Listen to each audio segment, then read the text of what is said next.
seluruh saudara perempuanku dan ibuku tuh berjilbab. Memang aku yang nggak berjilbab.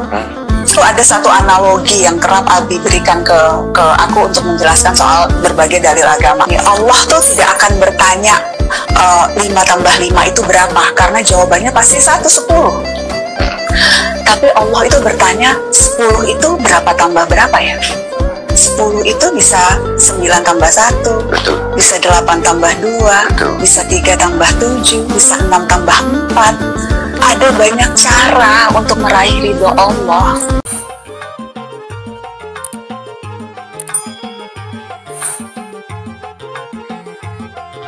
Assalamualaikum warahmatullahi wabarakatuh. Alhamdulillah, wassalatu wassalamu ala rasulillah wa ala alihi wa sahbihi wa man tabi'ahu ila yaumil qiyamah. Saudara sekalian, pada kesempatan ini kita membahas tentang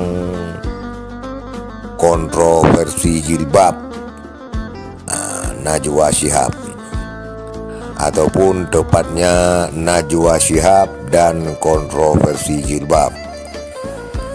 Saudara-saudara sekalian, Najwa Shihab, anak seorang ulama, anak seorang yang dikenal ulama di Indonesia, yaitu Profesor Dr. Quraish Shihab, dengan sangat mengejutkan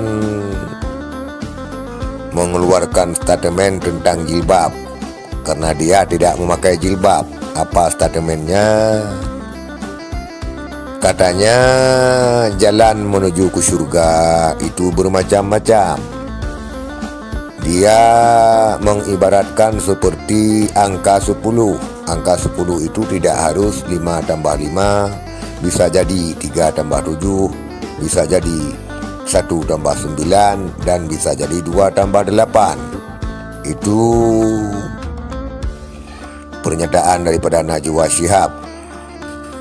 Dan itu saudara sekalian, dia mengatakan itu berdasarkan abinya, yaitu Profesor Dr. Quraish Shihab.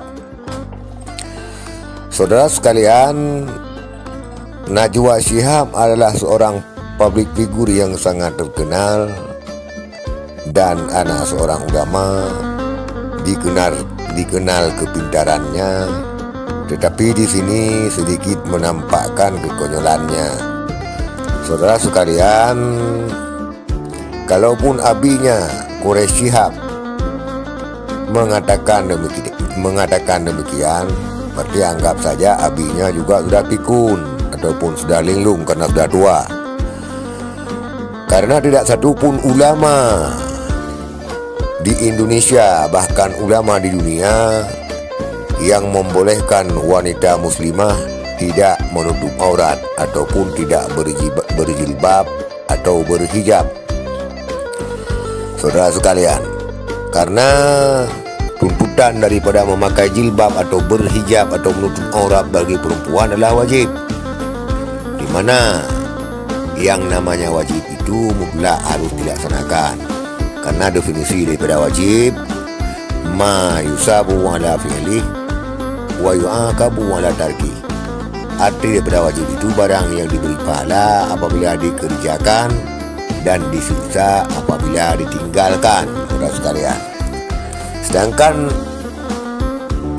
pernyataan Najwa dengan angka 10 itu tidak mengarah kepada hal yang wajib.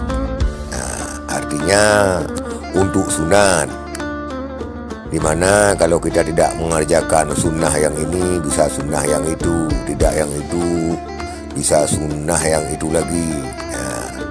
Itu boleh. Tetapi kalau hal-hal yang wajib, jelas-jelas tidak boleh. Dan para ulama sepakat menutup aurat bagi perempuan itu tidak ada perdebatan, artinya wajib.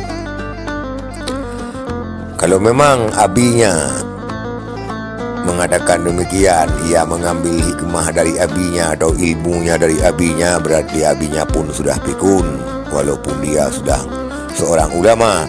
Karena seorang ulama pun pada akhirnya bisa linglung dan pikun.